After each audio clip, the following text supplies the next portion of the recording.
यहाँ पे सिखों की पगड़ी उतर रही है और कहा जा रहा हो कि तुम पगड़ी नहीं पहन सकते, जहाँ उनके ककार उतर रहे और कहा तुम नहीं पहन सकते, और उनको गुरुद्वारे में जाने से इनकार किया जा रहा हो कि हमारी पगड़ी को उतार सकता है, हमारी पगड़ी को हाथ डाल सकता है, हमें गुरुद्वारे को रोक सकता है, हमारे गुरुद्वारे को बंद करा। देश के अंदर एक ही बार गुरुद्वारे बंद हुए थे, गुरुद्वारा काबली साहब को इंदिरा गांधी ने ताले लगवाए थे। मेरा कहना है कि जिस पार्टी ने हमेशा से ही सिखों के साथ इस तरह का व्यवहार किया हो, गले में टैर डालकर आग लगाएं, फिर उसको जस्टिफाई करे देश के प्रधानमंत्री मंच पर खड़े होकर और ये कही कि बड़ा पेट गिरता है, ये जस्टिफिकेशन दे।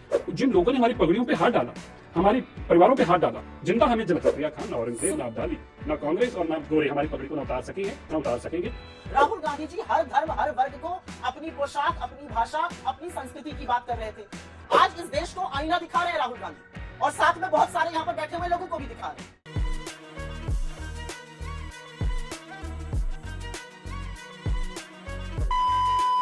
चलिए शुरू करते हैं। मनजिंदर सिरसा साहब, सबसे पहले आपकी पार्टी की तरफ से समझना चाहेंगे कि आप लोगों को किन बिंदुओं पर चोट है, क्योंकि सबसे ज्यादा सिख समुदाय का उन्होंने अपमान किया है, इसीलिए पहले हरदीप पुरी साहब बोले, फिर मनजिंदर सिरसा साहब सामने आए हैं।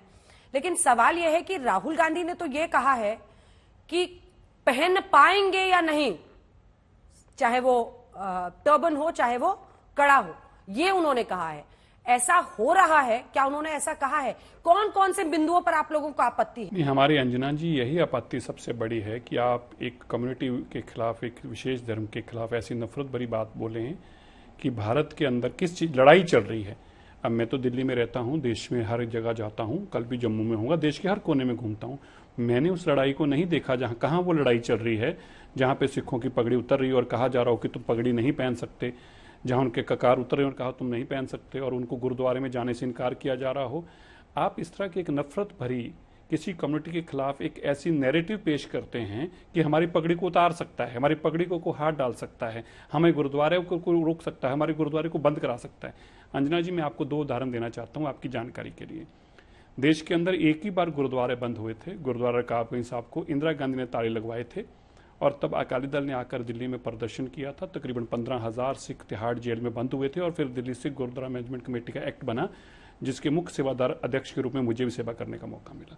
मेरा कहना है कि जिस पार्टी ने हमेशा से ही सिखों के साथ इस तरह का व्यवहार किया हो, गले में टैर डालकर आग लगाएं, फिर उसको जस्टिफाई करे देश के प्रधानमंत्री मंच पर खड़े होकर और ये कहें कि बड़ा पेड़ गिरता है, ये जस्टिफिकेशन दें कि हाँ तुम्हारा मरना जायज है, और फिर हमारे कातलों को संरक्षण दें, उनको मंत्री बनाएं, मुख्यमंत्री बनाएं। और अंजना जी, आज भी जब सज्जन कुमार जेल में है 7 साल से, जगदीश टाइटल के खिलाफ चार्जशीट फाइल हो चुकी है, जिन लोगों ने हमारी पगड़ियों पे हाथ डाला, हमारी परिवारों पे हाथ डाला, जिंदा हमें जलाया, उनको तो आपने अपने घर में बिठा रखा है, और फिर अमेरिका में जाके ये संदेश देते हैं कि भारत के अंदर लोग सिखों की पगड़ियां उतारी जा रही हैं। तो बताइए, ये नफरत भरी जो माहौल हमारे खिलाफ सिरजा जा रहा है, आपको नहीं लगता जब इतना बड़ा लीडर ऐसी को बात करता है तो आम जनता में ये संदेश जाता है कि हाँ, हम इनकी पगड़ी को उतार सकते हैं, भारत में तो इनकी पगड़ी उतारी जा रही है, हम तो उतार सकते हैं। तो हमारा ये है कहना कि आप ये गलत का है, ना जकरिया खान, ना औरंगजेब, ना अब्दाली, ना कांग्रेस और ना गोरे हमारी पगड़ी को ना उतार सकेंगे, ना उतार सकेंगे। कृपया ये अपनी गंदी राजनीति माफ करना नहीं करनी चाहिए आपको, हमारे नाम के ऊपर, हमारे धर्म के नाम के ऊपर। मैं उनसे ये आग्रह करता हूँ राहुल गांधी जी से। सुप्रिया जी, अब सिर्फ एक सांसद नहीं, नेता विपक्ष है राहुल गांधी, और वो भारत के एक बड़े नेता के तौर पर एक इंटरव्यू विदेश में दे रहे हैं, और इस इंटरव्यू में वो कहते हैं कि सवाल तो ये है कि भारत में सिख समुदाय के बीच इस बात की चिंता है कि उन्हें पगड़ी कड़ा पहनने की इजाजत दी जाएगी या नहीं, क्या वे गुरुद्वारे जा सकेंगे। ये चिंता सिर्फ सिखों की नहीं बल्कि सभी धर्मों के लिए है। क्या कहना चाह रहे हैं वो? किस धर्म के लोगों को अपने धार्मिक स्थल पर जाने से रोका जा रहा है इस देश में, या उनके धार्मिक आवरण पहनने से रोका जा रहा है? कौन से सिख हैं? मुझे नहीं लगता एक भी सिख सामने आएगा जो ये कहेगा कि मुझे पगड़ी या कड़ा पहनने में डर लगता है इस देश में। क्या कह रहे हैं राहुल जी? मैं आपको बताती हूँ, करीब 3.25 मिनट वो बोले, क्योंकि उन पर इंटरवेंशन नहीं हुआ। मैं आशा करती हूँ मुझ पर भी नहीं होगा। उसके बाद आप जितने सवाल मुझसे पूछना चाहिए जरूर पूछिएगा। आपकी चिंता जायज है, आपका सवाल भी जायज है, लेकिन मैं सबसे पहले सर्वप्रथम यहां पर यह कहना चाहती हूं कि बीजेपी को एक बड़ी गंदी लत लगी हुई है काट छाट के बयान चलाने की, और वही उन्होंने राहुल गांधी के इस बयान के साथ भी किया। राहुल गांधी जी हर धर्म हर वर्ग को अपनी पोशाक, अपनी भाषा, अपनी संस्कृति की बात कर रहे थे। इन्होंने उसको सिखों से जोड़ा, बहुत अच्छा किया। मैं आपसे पूछना चाहती हूं, आज इस देश को आईना दिखा रहे हैं राहुल गांधी, और साथ में बहुत सारे यहां पर बैठे हुए लोगों को भी दिखा रहे हैं। इस देश में क्या यह चिंता नहीं होनी चाहिए कि हरियाणा में दिल्ली, राष्ट्र की राजधानी दिल्ली से 20 किलोमीटर दूर फरीदाबाद में आर्यन मिश्रा की गोलियों से भूनकर हत्या कर दी जाती है और हत्यारे को यह मलाल है नहीं है कि उसने 17 साल के युवा को मौत के घाट उतार दिया, उसको यह तकलीफ है कि उसने उसको मुसलमान समझ के उतारा। आगे सुनिए, महाराष्ट्र में एक बुजुर्ग मुसलमान जो दिखने में मुसलमान है, उसकी दाढ़ी है, टोपी पहने हुए, उसको पीटा जाता है, उसके साथ अभद्रता की जाती है, उसको लतियाया जाता है। क्यों? क्योंकि वो मुसलमान है। और आरोपियों को छोड़ दिया जाता है। वो तो भला हो कि एक्ट फिर से लगते हैं और आरोपी गिरफ्तार होते हैं। हरियाणा में एक लड़के की असम से जो आया था, पीट पीट कर उसकी हत्या कर दी जाती है क्योंकि शक था कि वो मुसलमान है। तो मेरा अपना मानना है कि ये सारी बातें एक तरफ है, ये आक्रोश भी आपका एक तरफ है। ये आक्रोश कहां था जब पंजाब से आए हुए, हरियाणा से आए हुए, इस देश से आए हुए 700 किसानों की शहादत हुई और मोदी जी ने कहा मेरे लिए थोड़ी मरे। ये आक्रोश कहां था जब आपकी सांसद, बीजेपी की सांसद पंजाब के सवाल पर जवाब देती है कि हत्यारे और बलात्कारी हैं किसान? ये आक्रोश कहां था जब आपके मंत्री, आपके सांसद आंदोलनकारी किसानों को मवाली, गुंडे, खालिस्तानी, पाकिस्तानी कहते हैं? यह आक्रोश कहां था जब अपने हक के लिए लड़ रहे किसानों को ऐसे अपशब्द कहे गए? यह आक्रोश कहां था जब यह तस्वीर सामने आई, एक बुजुर्ग किसान सिर पे पगड़ी पहने हुए, उस पर लाठियां बरस रही हैं? यह आक्रोश कहां है जब दिल्ली की सड़कें सील कर दी जाती है, कीलें गड़वा दी जाती है, चट्टानें खड़ी कर दी जाती हैं कि पंजाब के किसान ना आए? और अंत में एक ही बात कहूंगी, कहां था यह आक्रोश जब इस देश के प्रधानमंत्री ने 3.5 करोड़ लोगों की पंजाबियत पे सवाल उठा दिया था यह कहकर कि मैं सुरक्षित वापस आ गया? आपको पंजाब जाके असुरक्षा महसूस हो रही थी? कहां था यह आक्रोश? तो आक्रोश मैन्युफैक्चर मत करिए, आक्रोश झूठा मत दिखाइए, गंदी राजनीति मत करिए। लेकिन मैं एक बात अंजना जी पूरी ईमानदारी के साथ कहना चाहती हूं, और मुझे पता है मैंने अपना टाइम थोड़ा सा ब्रीच किया, लेकिन एक बात कह के चुप हो जाऊंगी।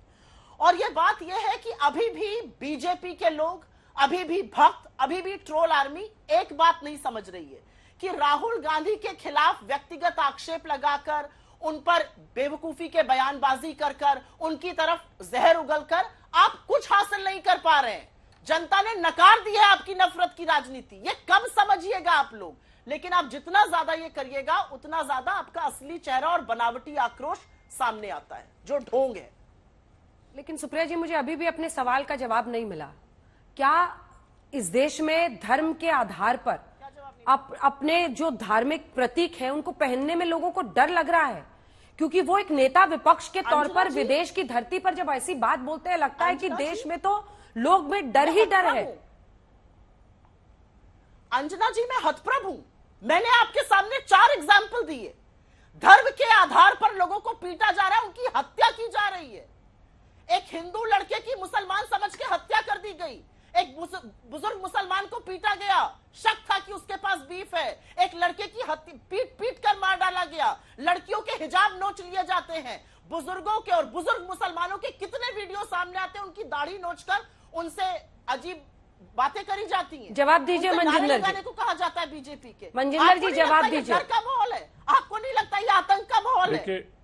मंजिंदर जी जवाब दीजिए। खाना पड़ेगा ना। मंजिंदर जी वो कह रहे हैं डर और आतंक का माहौल है देश में। मैं आपको थोड़ा सा और एक सेकंड सवाल का जवाब दीजिएगा। उनका ये कहना है कि आप लोग डर मैन्युफैक्चर कर रहे हैं। उसके बाद मैं आ रही हूं मेहमानों के पास। वो कह रहे हैं डर मैन्युफैक्चर कर रहे हैं आप लोग। देखिए, नफरत, सॉरी, देखिए वो तो राहुल गांधी जी बोलेंगे ही, क्योंकि उनको भी अपनी दुकान चलानी है। और मैं समझता हूं कि देश के प्रधानमंत्री जी को जितनी गालियां निकाली जाती हैं उनको कोई फर्क नहीं है। इसलिए नहीं है कि उनको लगता है कि मैंने इतने बेरोजगारों को रोजगार दिया कि राहुल गांधी को भी रोजगार मिल गया, मुझे गालियां निकालने से उसको टीवी पे मौका मिलता है, तो कोई बुरी बात नहीं है। लेकिन जो इन्होंने बात कही मैं उसका जवाब देना चाहता हूँ। इन्होंने कहा कि डर है, बिल्कुल है। अब देखिए, हमारे सबसे पवित्र स्थान श्री दरबार साहब पे तोप टैंकों से हमला किया जाता है, तो राहुल गांधी जी ने जो सोचकर बोला, मुझे लगता है कि कहीं ना कहीं उनको अपने राज्य की सब बातें याद आती हैं। उनको याद आता है कि कैसे जो तिवारी तब राज्यसभा के एमपी थे कांग्रेस के, वो राज्यसभा के अंदर खड़े होकर कह रहे थे ज्ञानी जैल सिंह को ये आतंकी है। ज्ञानी जैल सिंह राष्ट्रपति को ये कहा जाता है ये आतंकी है, और फिर यह भी कहा जाता है पार्लियामेंट हाउस के अंदर कि ये जो राष्ट्रपति भवन है ये आतंकियों का गढ़ बन चुका है, क्योंकि ज्ञानी जैल सिंह वहां पे राष्ट्रपति थे। मैं आपको यह भी बताना चाहता हूं, जो संजय गांधी की धर्मपत्नी सोनिया गांधी जी को कहा गया था ये सिख की बेटी है, ये सांप की बेटी है, गदार की बेटी है, ये हमें अल्फाज दिए गए थे। और गलत अंजना नाम जी, मत मैं लीजिए। आपको याद दिलाऊं, आप तो संजय गांधी पत्रकार की है, आपको पत्नी सारी मेनका बातें जहन गांधी में थी। याद भी होंगी। गलत नाम मत लीजिए नहीं, आप। रविंदर जी, आपने देखिए- गलती से गलत नाम ले लिया है, मैंने माफ कर, उसको माफ कर, करेक्शन माफ कर कर दीजिए। दी। संजय जी की माफ- पत्नी माफ मेनका कीजिए। गांधी। हाँ। माफ कर दी, मैं गलती करता हूँ। हाँ, मैं माफी मांगता हूँ, मैं गलती से मानता हूँ और मेरे लिए बहुत बहुत गलत है किसी का इस तरह गलत नाम लेना। मैं माफी चाहता हूँ। मेरा सोनिया गांधी जी कहना मेरा पर्पस नहीं था, मैं मेनका गांधी जी कहना चाहता था। साहब माफी चाहता हूँ, आपकी कांग्रेस की प्रवक्ता को भी कहता हूँ, गलत है, गलती से निकला। दूसरी बात, देखिए अखबारों के अंदर इश्तेहार दिए गए 1980 के दशक में, और टैक्सी ड्राइवर एक सिख दिखाया गया और उसको ये कहा गया, नीचे लिखा गया कि देखिए इसको देख के आपको डर लगता है। हमें इस तरह से विलिफाई किया जा रहा था, हमें इस तरह से सिखों को आतंकी बताया जा रहा था और इस तरह से हमारी पगड़ियों को उतारा जाता था। और यहां तक कि आर्मी की वर्दी में बावर्दी जो सिख थे उनकी पगड़ियां उतारी गई, उनको जिंदा जलाया गया। अंजना जी, हमें डर तो लगता था, लेकिन वो दशक अलग था जब हमें डर लगता था, जब देश के प्रधानमंत्री मंच पर खड़े होकर कहें कि ये इन लोगों का मरना जायज था क्योंकि बड़ा पेड़ गिरा है, धरती हिलती है। जब ये प्रधानमंत्री खड़े होकर कहें तो हमारा डरना जायज था, हमें डराया जाता था। लेकिन मैं ये जरूर कहना चाहता हूं, जो अब राहुल गांधी ने अमेरिका में जाके कहा, मैं पार्टी के रूप पर नहीं कहता, मैं जरूर समझता हूं कि ठीक है, हमारे बहना ये सुप्रिया जी नहीं समझ पाई तो उनकी भावना है, मैं उनका सम्मान करता हूं। लेकिन मुझे लगता है कि ये बात को रियलाइज करना चाहिए कि गलत हुआ है।